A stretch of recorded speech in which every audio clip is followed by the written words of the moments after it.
And here's another woman. This was the same technique, teaching a senior how to flex 45 degrees at the hip.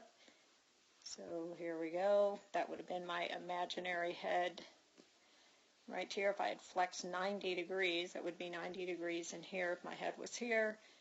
This is straight up, right in between. I'm at 45. So she's a little more flexed. You can see that. She's not quite 45 degrees. So let's take a peek at this here. So here's her shoulder, here's her ear, and her hip's probably right about there. So let's see, let's move her right about there. There you go.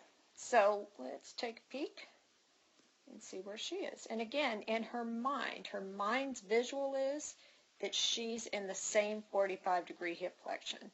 So let's see what she's really, how much flex she actually has. So my hips, boy, that's hard to see through her clothes. I'm just going to guess, maybe right about here. So again, if she was going to be all the way 90 degrees, she'd be here. If she was going to be upright, she'd be here. And if she was 45, she'd actually flex. So she's probably maybe 20, 25 degrees flex.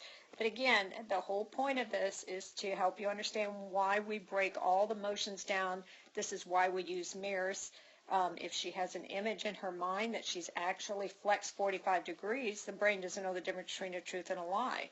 So every time she goes out to walk and she's only flexed 20 degrees, but her image in her mind is she's at 45, that's what we call she's kind of functioning on faulty information, and that's part of the reason we really use a lot of mirror.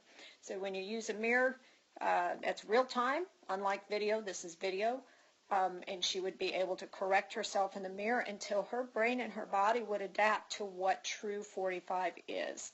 When we talk about contrast training in front of the mirror, what we're going to do is move her actually between where she thinks 45 degrees is, which is about 25 degrees, and then she'll look sideways in the mirror, and then she'll alternate between this and upright, and then she'll keep doing it while she looks sideways in the mirror and then looking down at the ground, so her brain actually gets an accurate view of where 45 degree hip flexion is.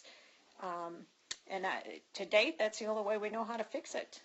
So that's why with Correct My Posture, we're taking all of this time to make sure that your brain and your body are functioning and at their optimum level, where what you think you're doing and the image you put in your mind is actually in reality what you're doing.